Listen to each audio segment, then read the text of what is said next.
We're here to give you a brief update on the latest actions in relation to the Omicron variant and in particular the deliberations of the National Security Committee last night.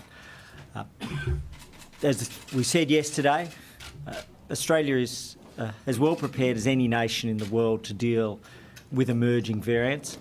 We are now at 39.2 million vaccinations, 92.4% first doses, 87% second doses and 430,000 boosters.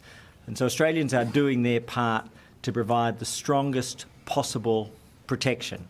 And that's been played out in one of the highest vaccination rates in the world, one of the most recently and freshly vaccinated countries in the world, and one of the lowest rates of loss of life in the world.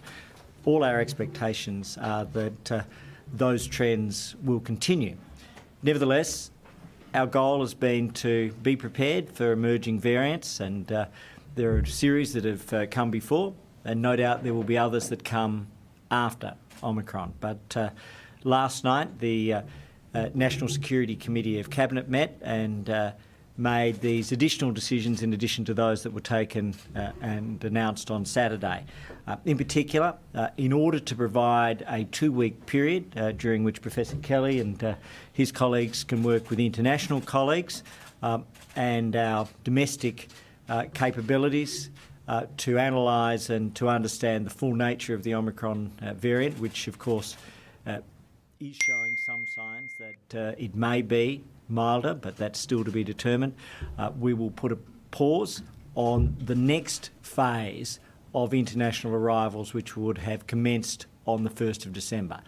In particular, those arrivals with regards to the students and working visas and other related categories, which were going to commence on the 1st of December, will now commence on the 15th of December.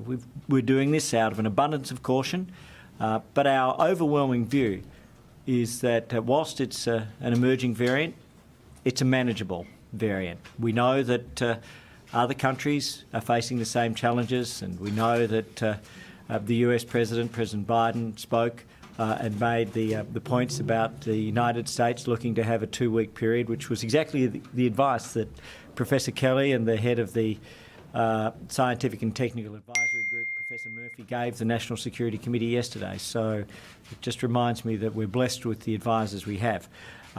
The additional measures which will also occur is that the bubbles which were going to open with Korea and Japan will now be put back by 2 weeks, paused by 2 weeks from the 1st to the 15th of December.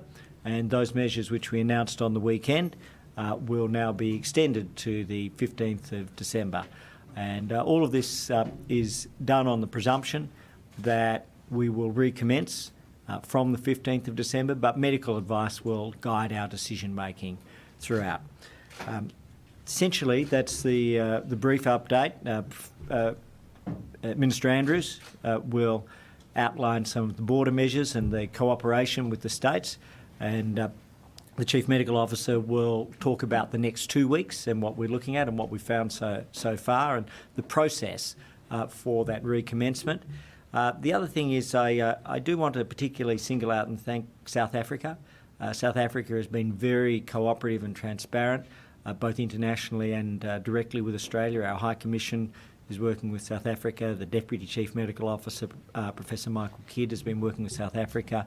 And the advice on the fact that this may turn out to be a milder variant, even if it were more transmissible, has come very much from the field evidence on the ground in South Africa. So we want to acknowledge them. We recognise it's a difficult time for them, but everybody's working together, and Australia's dealt with challenges, and we're ready for this. We're able to deal with this, and we want to give Australians that confidence.